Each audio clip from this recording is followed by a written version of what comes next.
ಆಹಾರ ಪದ್ಧತಿಯಿಂದ especially ಎಗ್ಗಳನ್ನ ತಗೊಳ್ಳೋದ್ರಿಂದ cancer ಬರಬಹುದು ಅನ್ನೋದು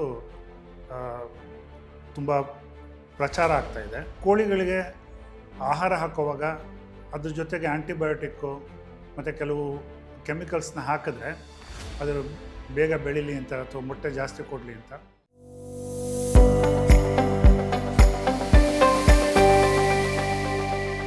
ನಾನು ಡಾಕ್ಟರ್ ಆದೇಶ್ ಎಂ ನಾಯಕ್. ನಾನೊಬ್ಬ ಕ್ಯಾನ್ಸರ್ ತಜ್ಞ. ಇತ್ತೀಚೆಗೆ ನಮ್ಮ ರಾಜ್ಯದಲ್ಲಿ ಮತ್ತು ಬೆಂಗಳೂರಿನಲ್ಲಿ ಈ ಆಹಾರ ಪದ್ಧತಿಯಿಂದ ಎಸ್ಪೆಷಲಿ ಎಗ್ಗಳನ್ನ ತಗೊಳ್ಳೋದ್ರಿಂದ ಕ್ಯಾನ್ಸರ್ ಬರಬಹುದು ಅನ್ನೋದು ತುಂಬ ಪ್ರಚಾರ ಆಗ್ತಾಯಿದೆ.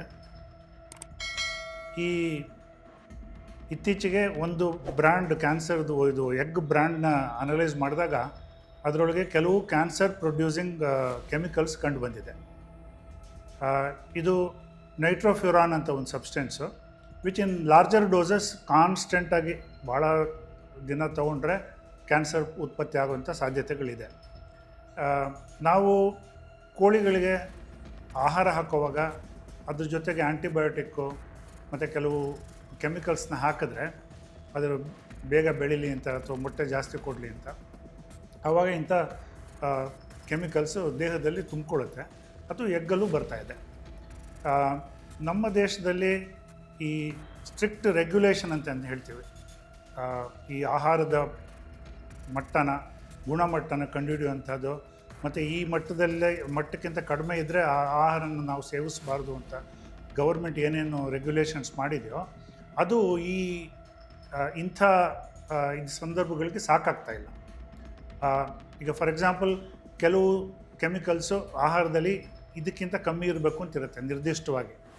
ನಮ್ಮ ಸ್ಟ್ಯಾಂಡರ್ಡ್ಸು ಅದಕ್ಕಿಂತ ಸ್ವಲ್ಪ ಮೇಲಿದೆ.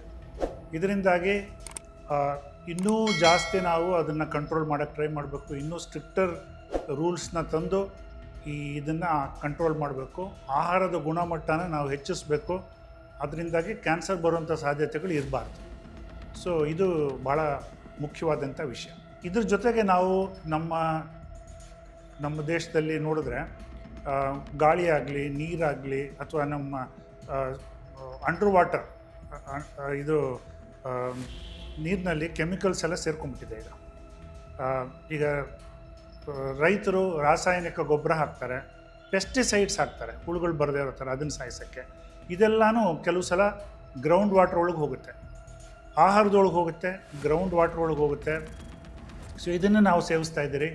ಇದ್ರ ಜೊತೆಗೆ ನಮ್ಮ ಗಾಳಿ, ಡೆಲ್ಲಿನಲ್ಲಿ ನೀವು ಕೇಳಿರ್ಬೋದು, ತುಂಬ ಒಂದು ದಿನ ಅಲ್ಲಿ ಡೆಲ್ಲಿಲಿ ಕಳೆದ್ರೆ ಒಂದು 30-40 ಸಿಗರೇಟ್ ಸೇದಿರೋ ಥರ ಎಫೆಕ್ಟ್ ಇರುತ್ತೆ. ಸೊ ಹೀಗೆ ನಮ್ಮ ದೇಶದಲ್ಲಿ ನಮ್ಮ ಆಹಾರ ಆಗಲಿ ಗಾಳಿ ಆಗಲಿ ನೀರಾಗಲಿ ಈ ಕೆಮಿಕಲ್ಸಿಂದ ತುಂಬ್ಕೊಂಡ್ಬಿಟ್ಟಿದೆ. ಇದನ್ನು ಮುಂದೆ ಬಹಳ ಕ್ಯಾನ್ಸರ್ಗಳು ಜಾಸ್ತಿ ಆಗುವಂಥ ಸಾಧ್ಯತೆ ಇದೆ ನಮ್ಮ ದೇಶದಲ್ಲಿ.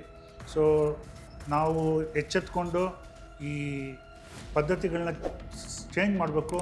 ನಮ್ಮ ಆಹಾರ, ನೀರು ಮತ್ತು ಗಾಳಿ ಇನ್ನೂ ಚೆನ್ನಾಗಿರೋ ಥರ, ಕ್ಲೀನರ್ ಇರೋ ಥರ ಮಾಡಿಕೊಂಡು ಕ್ಯಾನ್ಸರ್ ಬರುವಂಥ ಸಾಧ್ಯತೆಗಳನ್ನ ಕಮ್ಮಿ ಮಾಡ್ಕೋಬೇಕು. ಲೇಟೆಸ್ಟ್ ಹಾಗೂ ಇಂಟ್ರೆಸ್ಟಿಂಗ್ ಸುದ್ದಿಗಳಿಗಾಗಿ ಬಾಸ್ ಟಿವಿ ಕನ್ನಡ ಚಾನೆಲ್ನ ಸಬ್ಸ್ಕ್ರೈಬ್ ಮಾಡಿ. ಹಾಗೆಯೇ ಬೆಲ್ ಐಕಾನ್ ಪ್ರೆಸ್ ಮಾಡಿ. ಇದರ ಜೊತೆಗೆ ಫೇಸ್ಬುಕ್, ಇನ್ಸ್ಟಾಗ್ರಾಮ್, ಎಕ್ಸ್ನಲ್ಲೂ ಮಿಸ್ ಮಾಡದೆ ಫಾಲೋ ಮಾಡಿ.